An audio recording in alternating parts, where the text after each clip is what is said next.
Safe Space.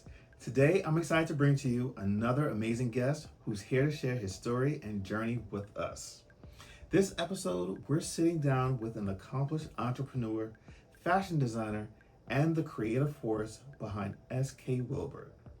His one of a kind bag designs have been carried by some incredible names, including Keke Palmer, Jasmine Guy, and the Oscar nominated actress Gabourey Sidibe.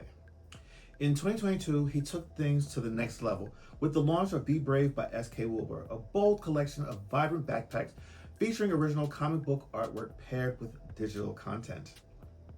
On top of all that, he's been recognized across major media platforms, interviewed by legendary radio personality Dr. Bob Lee, and featured on Here and Now with Sandra Bookman on ABC7 New York.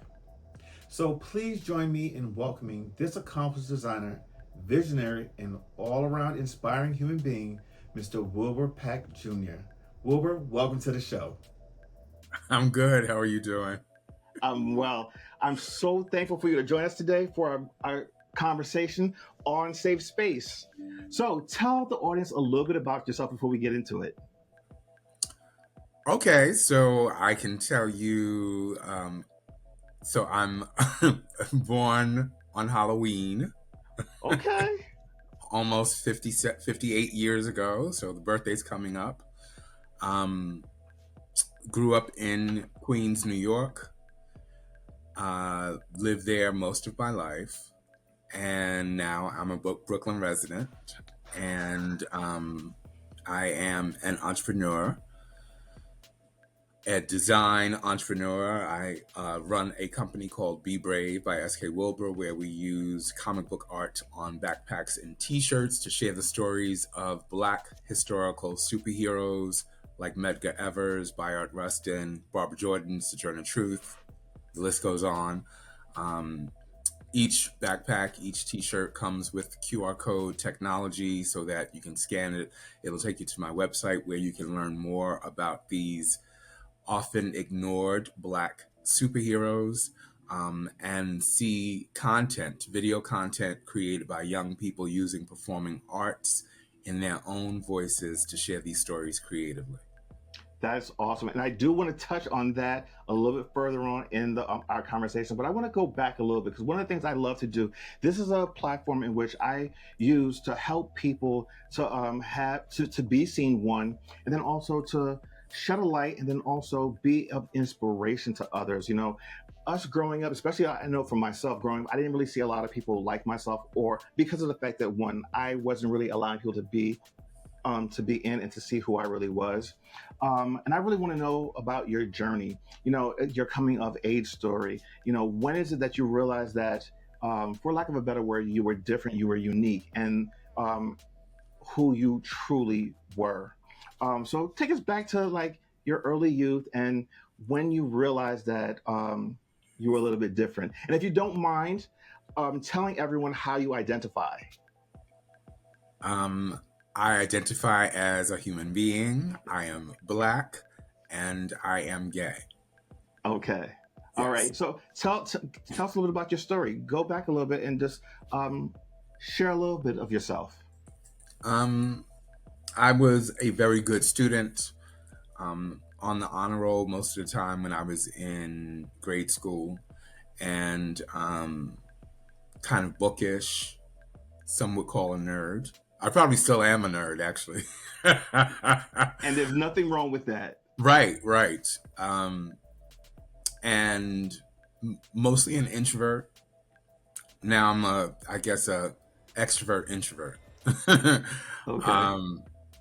And like to read, and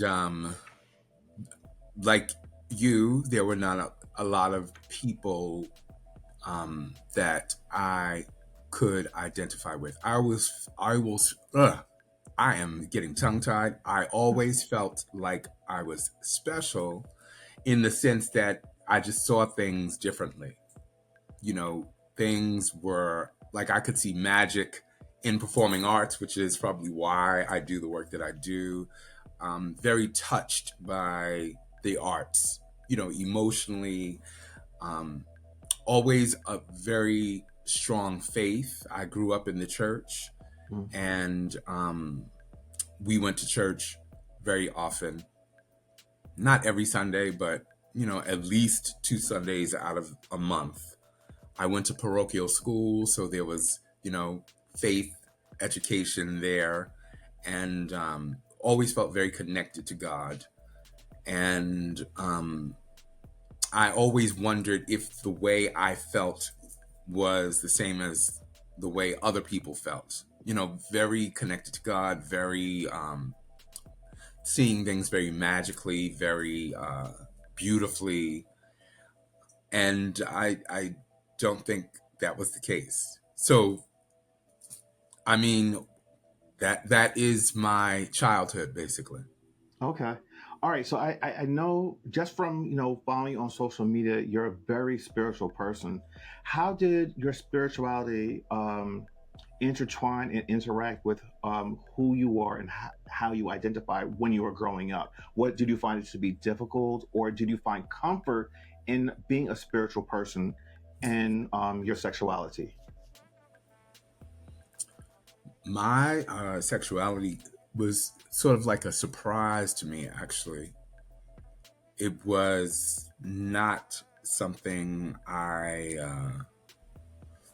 was quite ready to accept very early on. I think the first time I uttered to someone else that I was gay, maybe I was 19 or 20.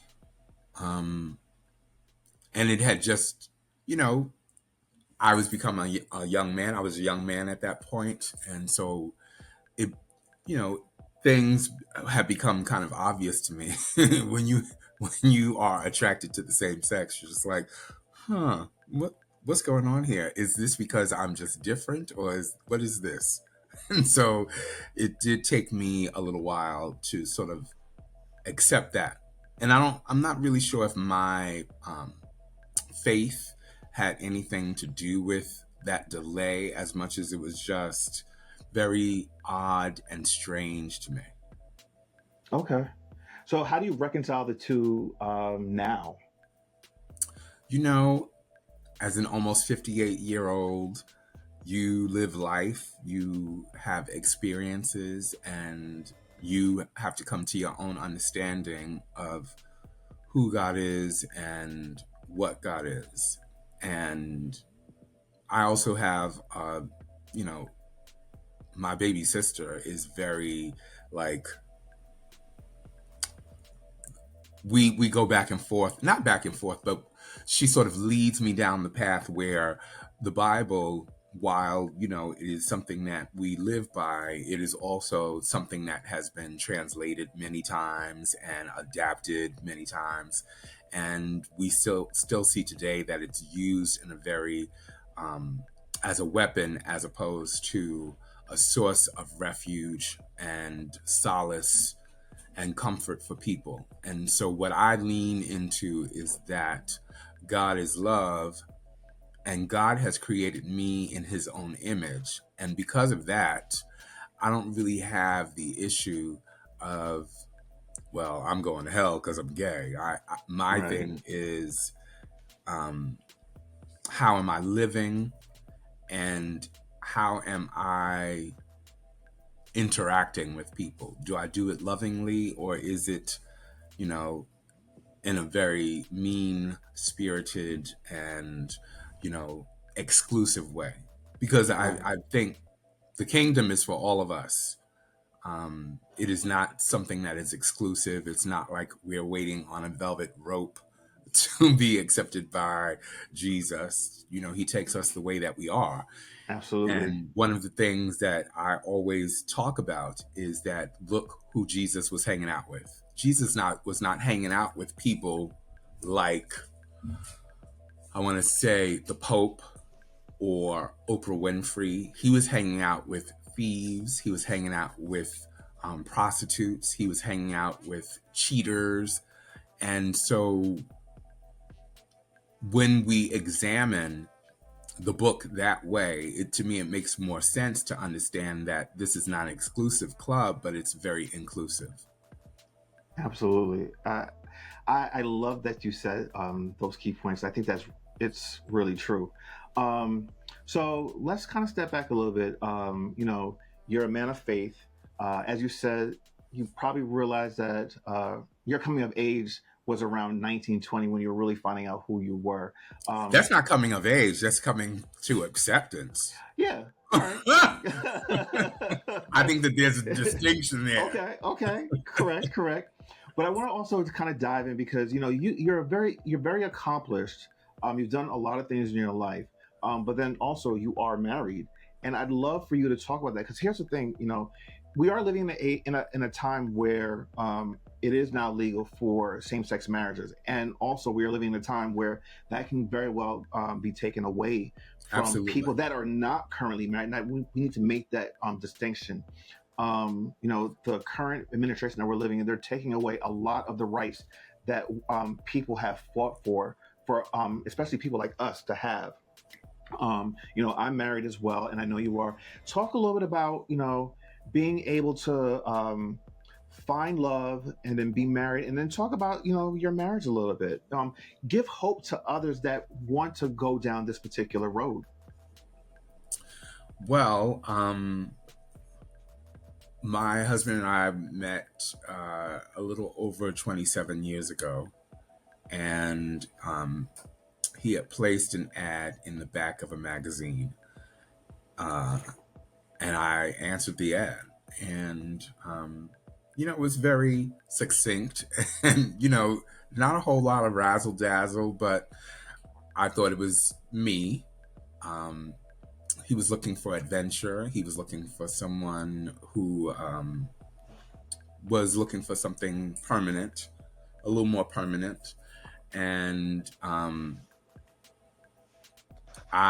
when I met him, I was not sure if he was the one, um, because he's considerably older than me, and um, I think the maturity of the relationship or the kind of relationship was very different from what I'd experienced in the past.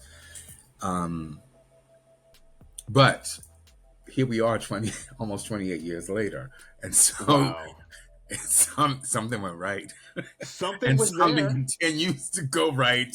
Um, Absolutely. I feel like I'm very blessed to uh, have been um, lucky enough to meet him, because are messy. Things are not glossy and fabulous and spit shined and sparkling. Things are messy, and my husband has always been there for me, and I'm always here for him. And you know, I like him. Not only do I love him, I like him. Which is He is important. smart, and he's funny, and he's kind and thoughtful, and an incredible human being. And I learned to be a better person by his example. Mm. Yes. And so I think that when we are looking for a mate, we're very obsessed with, looks and the kind of job the person has, and, you know, their position in the world and those kind of things. And we might overlook or might miss out because we're too busy looking at that stuff instead of the stuff that really matters, which is, compatibility and kindness and thoughtfulness and that kind of thing. Absolutely. It's really a blessing when you can find that special someone, that your soulmate, the person you are meant to be with, and then when you guys can rely on one another and teach and learn from one another and just make a beautiful life for one another. And I love that you highlight that in some of your social media posts because I think it's really important for community to see that there are people out there that can have successful relationships and have lifelong relationships. and be successful at it. So with that, I commend you. And you know, you're one of those people that your relationship I look up to because you're doing it and you're living life. You know what I mean? It's really Right. it's important to see that, you know. And I think it's really important to see same sex marriages being able to do that. You know, I think we're bombarded with heterosexual relationships a lot of times, and sometimes you just want to be able to see yourself. Representation matters. It might sound Absolutely. cliche, it might sound overstated, but it is so true. Representation matters in every form, to be seen. So Yes. with that being said, I want to kind of dive a little bit more into like because you're a very successful entrepreneur. You started. Why do you laugh? I think Because I don't see it that way. well, listen. Let me tell you The something. struggle is real. Listen, I get it. I get it. As an entrepreneur myself, it's hard. It's not easy. And I think that when you do something, and even if it's not as successful as you want to be, when other people look at you, you give them inspiration. So back in, I don't remember exactly what year it was, but you had started SK WiLBUR. Was it 1997 or what was it? Yes. Okay, Hmm. 1997, you started SK WiLBUR. Talk a little bit about that journey and how that came about. And I know, talk about your creative process, and then we'll kind of get into some of the more prominent stuff of doing SK WiLBUR. Sure, sure. Um, SK WiLBUR, I launched it in 1997 because I could not get a job in the desired field I wanted to be in, which was fashion design. And I said, well, um, and I was very scared. I was very, very reticent to start that journey because it just seemed so out of reach to me. I had never worked in fashion design. I never I'd gone to school for a little while, taken a few classes, but it was never like you when you look at my resume, it's very bare with previous work. And because it was impossible for me to get a job in the industry, I decided that I was going to create my own job, and that's how I ended up launching SK WiLBUR. And I launched with made to measure women's clothing. I did a runway show in my apartment at the time. I Okay. was I was here in Brooklyn. I was in a 2-floor duplex, and so the models and our backstage was upstairs, and I had track lighting installed, and I rented these chairs, and we did a runway and served food, and it was all very fabulous. But the thing is that shows are shows. It's PR, it's not business. And for 16 years, I pursued women's wear. And I had some highs. I mean, I was on television and I was in the news, and it all looked really fabulous, but I wasn't making any money. And so it becomes it's really, you have to focus on the business of it. Like, how am I going to get sales?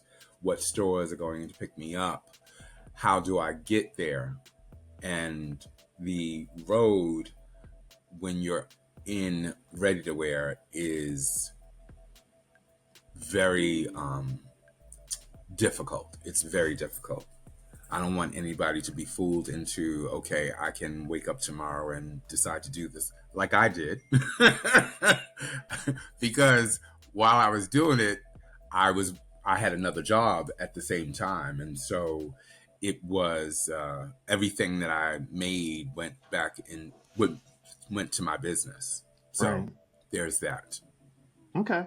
I mean, yes. Listen, as you stated, it's not easy. It's a difficult road to be an entrepreneur, and a lot of people don't realize what it really takes behind the scenes to be successful. So, you know, you go out there, and you see all these CEOs and founders of companies and they're doing really great, but they don't realize what it takes to get to that point. And even like people like us that are just doing it on a day-to-day grind, it's hard. Sometimes you're wondering like, did I make the right decision? Am I doing the right thing? But then when it really boils down to having belief in yourself and just keep pushing. And sometimes you have to learn how to pivot.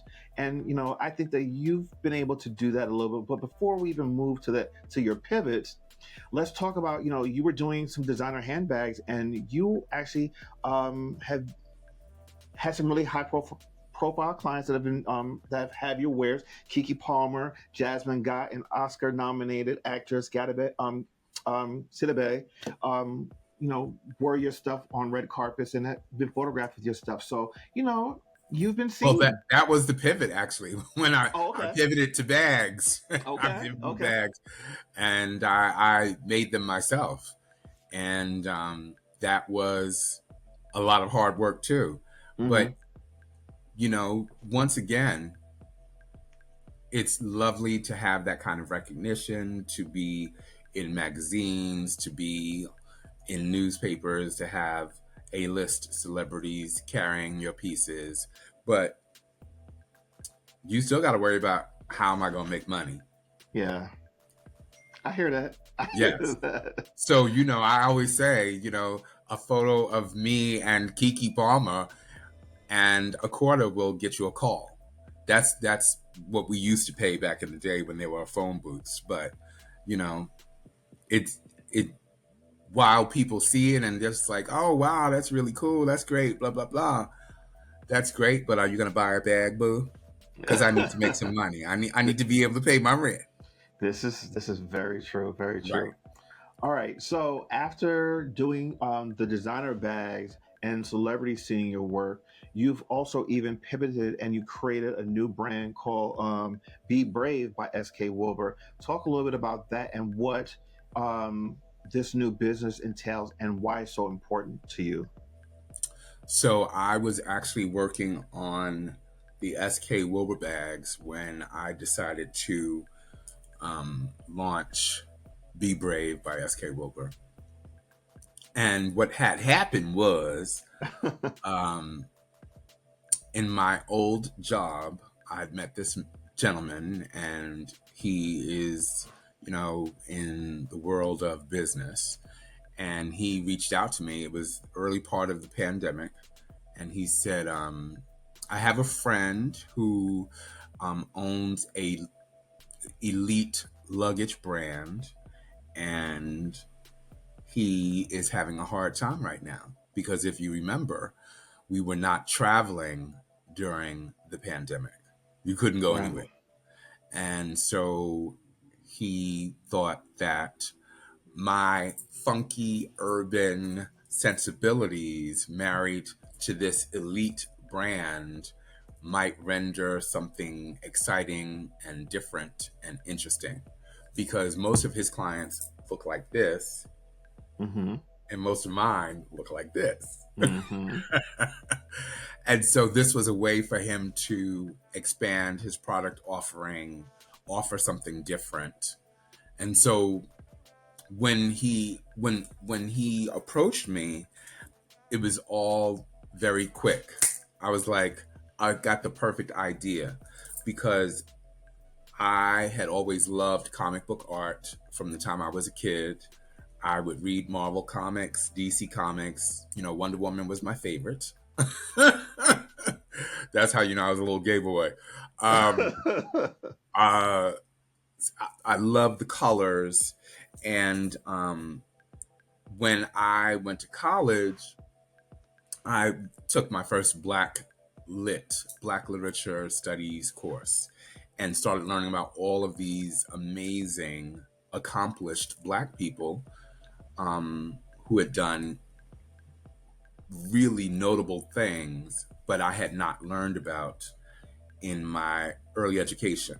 And while I was really excited and I felt empowered and validated as a Black person, um, I felt also disappointed because I wondered why I had not learned about people like James Baldwin and Marcus Garvey, earlier.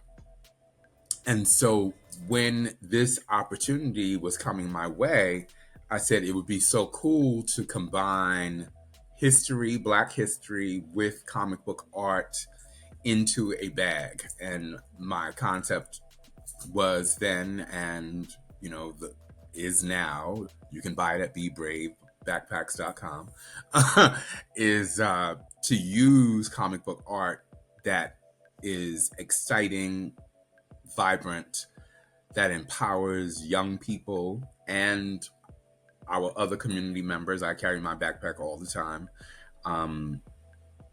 By sharing these stories and sharing art, because remember, like I said, I was always into performing arts.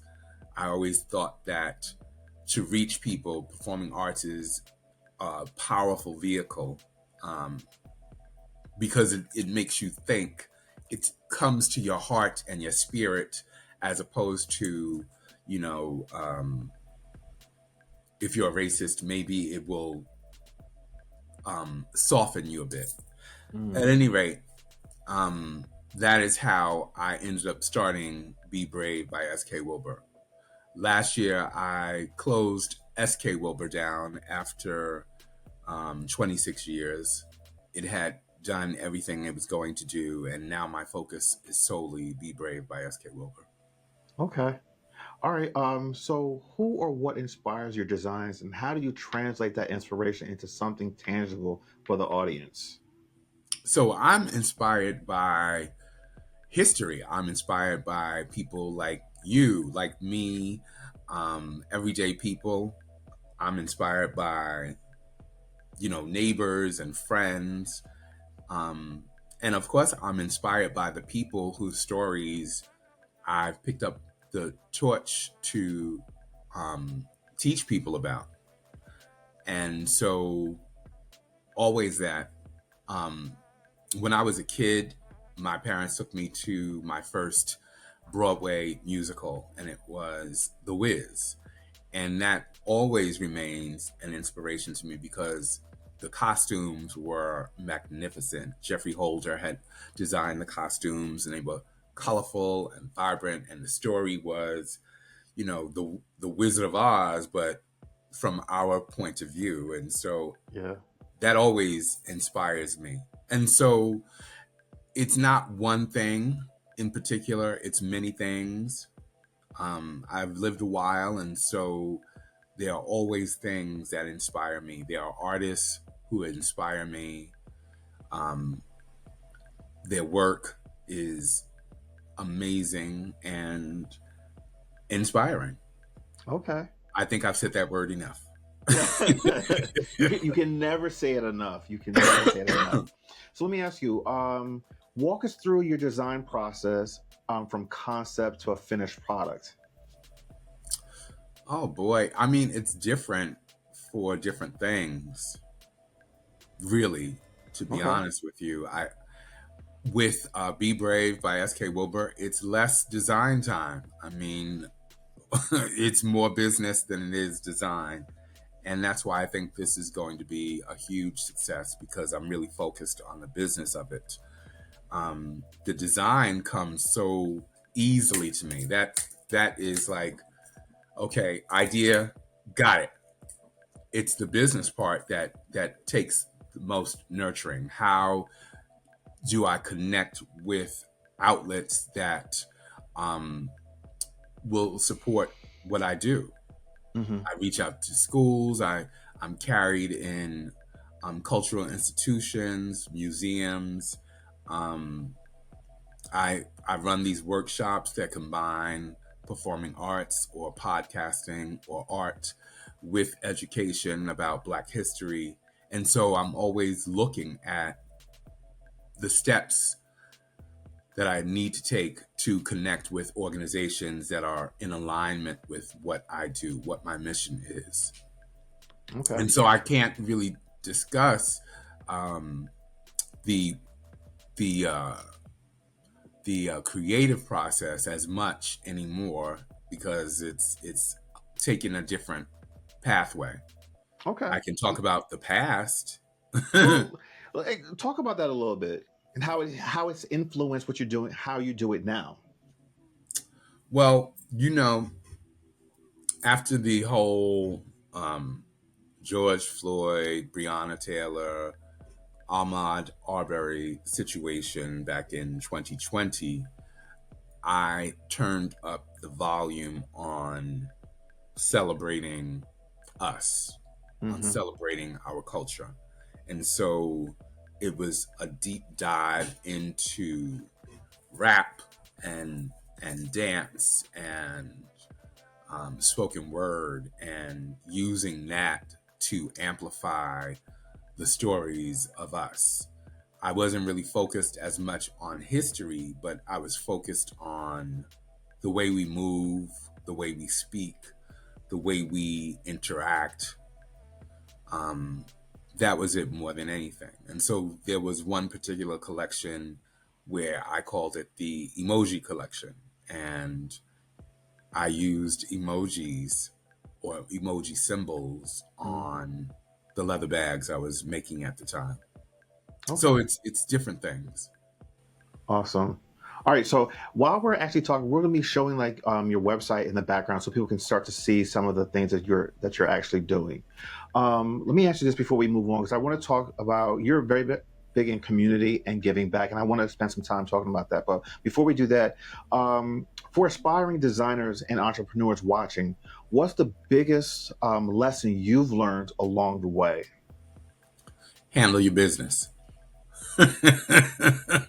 Okay. Handle your business because, um, yeah, I think that the artistic side doesn't need as much nurturing as the business side. If you are just artistically inclined, it's like breathing air. Yeah. It doesn't take anything for you to survival is breathing air, but if you want to thrive, then you have to handle your business. Yeah. Okay. And then looking back on your journey, what advice would you give to your younger self when you were just starting out?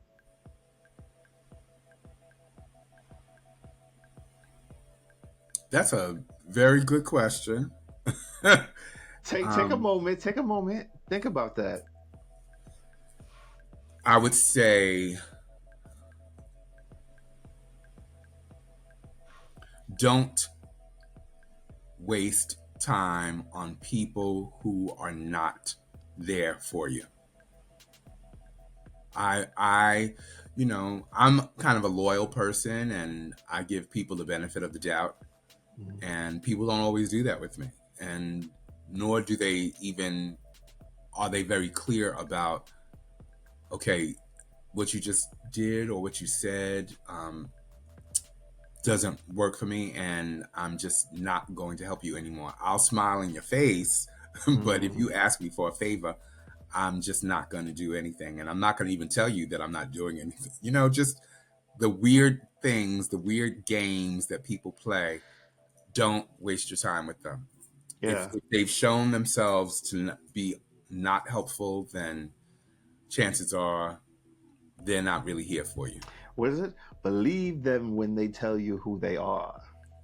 But if they don't tell you who they are, you're just like, okay, like what's going Well, on you know here? what? Take cues. Trust your gut. I would say trust your gut. When you have a Absolutely. feeling about someone, trust that gut, because 9 times out of 10 you are right. And if you're wrong, it'll be that 1%, and that's okay. So I want to kind of pivot a little bit and let's talk about community, because I know that community is very important to you, and I know that you give back. You had mentioned to me in a previous conversation that you teach on the weekends. Talk about what it is that you do on the weekends, and how you give back to your community. So a friend of mine and I, we started an organization called BADA Community Development Corporation, which is Black Accessory Designers Alliance. That's what BADA stands for. And we wanted to uplift accessory designers because I was like, is there really a community? What can we do to uplift each other, improve our chances of success, meet more potential clients, that kind of thing. And so it was when we started, it was 2015, and we wanted to really, that was the way we wanted to give back. Like, how can we help each other? And then, of course, the pandemic happened, and we had become so used to doing things in person that we did not even know how to adapt our business focus to our model to online. And we did try it. We tried a couple of different things, and it was just not. It didn't feel. It didn't feel right. So there were people who were thriving during the pandemic, doing um, all kinds of things online, Zoom, and I'm always an in-person type of individual. I mean, you and I, we even talked about doing this in person, and so Absolutely, the, absolutely. the energy is very different when you are in person. I feel like it's more kinetic. You feel more connected. Um, you can really play off of each other's energy in Yeah. person, something you can't do online. And so yeah, but what I'm getting to is, I'm sorry, I sort of No, got it's fine. sidetracked. And No, so take your time. Take your time. 9 years ago, we started working with this organization here in New York called the Hedrick Martin Institute. I was introduced to someone who was the program director for their workforce development. And Hedrick Martin is an organization that provides services and resources for LGBTQIA youth. And so eventually we were asked to create our own curriculum, and I taught sewing, and my partner taught retail entrepreneurship. And it was really cool. And even during the pandemic, they were really kind, and we conducted our coursework online through Zoom. But when we started emerging from the pandemic, resources were being cut, money was being cut, and we got cut. And so we took a year off, and we decided that the work we were doing was really important, but there was one caveat, and that was to really support Black and Brown transgender community members. Um, there were news reports that Black trans women were being murdered during the pandemic at alarming rates, and I was just, really touched and moved and angered and saddened by those kinds of stories. And I said, well, why don't we do something? Why don't we move the program into supporting that part of our community? And so we run a cohort from October to March on Saturdays at the Brooklyn Community Pride Center here in Brooklyn. And we teach them entrepreneurship, and we provide healthy vegan meals, and we connect them to pro bono lawyers through our partnership with Black Connect, which is an amazing organization. And we provide them with mental health support. And so we do that. And that is, I guess, me giving back. But I think that's just part of what I do and who I am. Yeah, no, listen, I think what you're doing is providing an amazing service, especially for a sector of our community that is underrepresented and underserved. And it's I'm glad we're talking about trans lives because in a previous episode, previous to this one on the season on premiere, I had a gentleman who goes by O.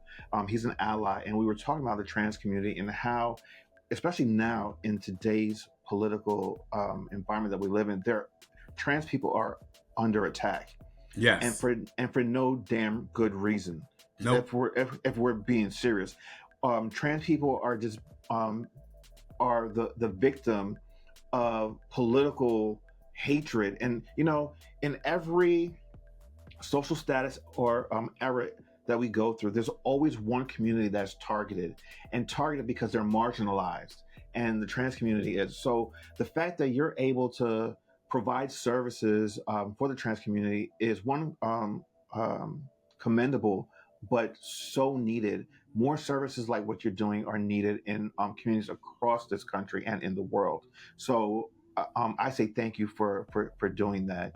Um, if someone wanted to get in touch with you to lend support or to contribute, how would they do that?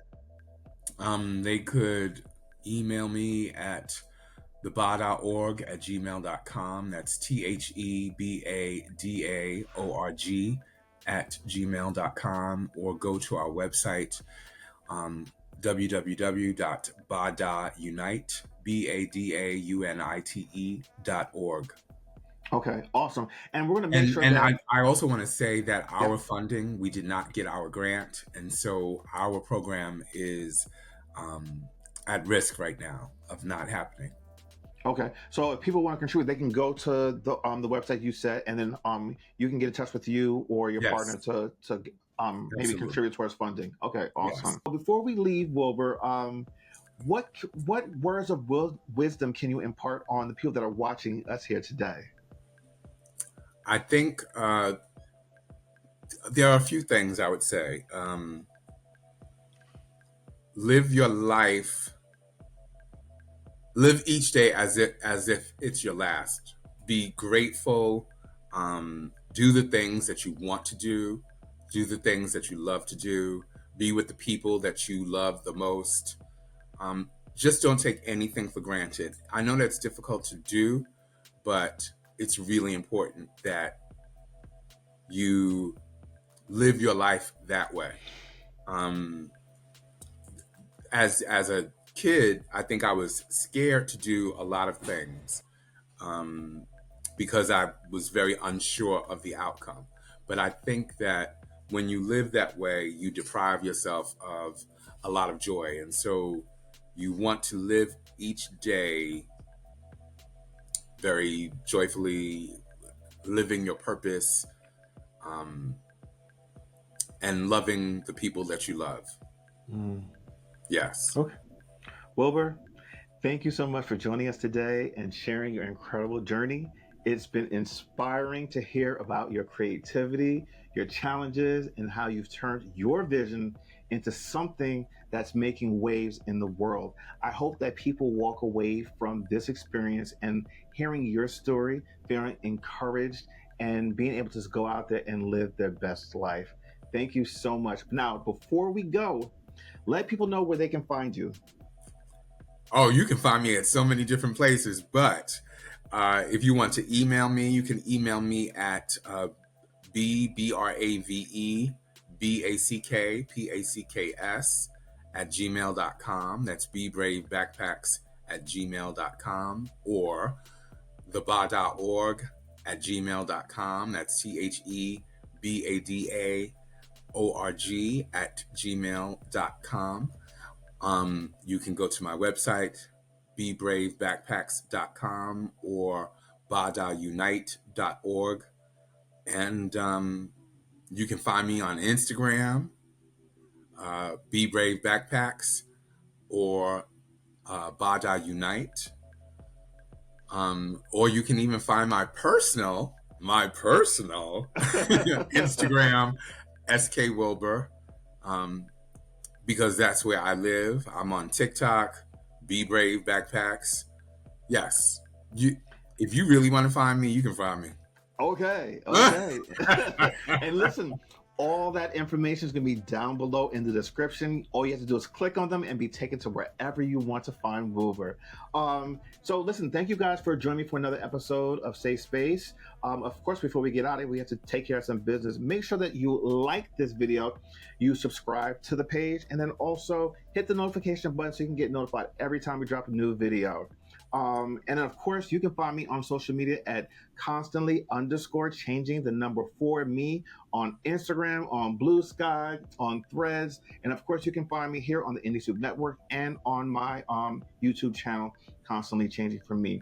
So again, Wilbur, thank you so much. I appreciate you immensely for taking time out of your busy day to do this. I appreciate you. I do wish we could have done this in person, but time frame and all the recordings, it just didn't work out. But Right. we'll meet up in person and definitely Yes. hang out and do Yes. something. Yes. So until next time, everyone, take care of yourself and take care of others and maintain a safe space. Thanks, everybody. See you next week. Goodbye. Bye. Thanks for watching us here on Indie Soup Media and also on Constantly Changing for Me. Don't forget to like, to subscribe, and hit the notification button. And we'll see you guys here next week.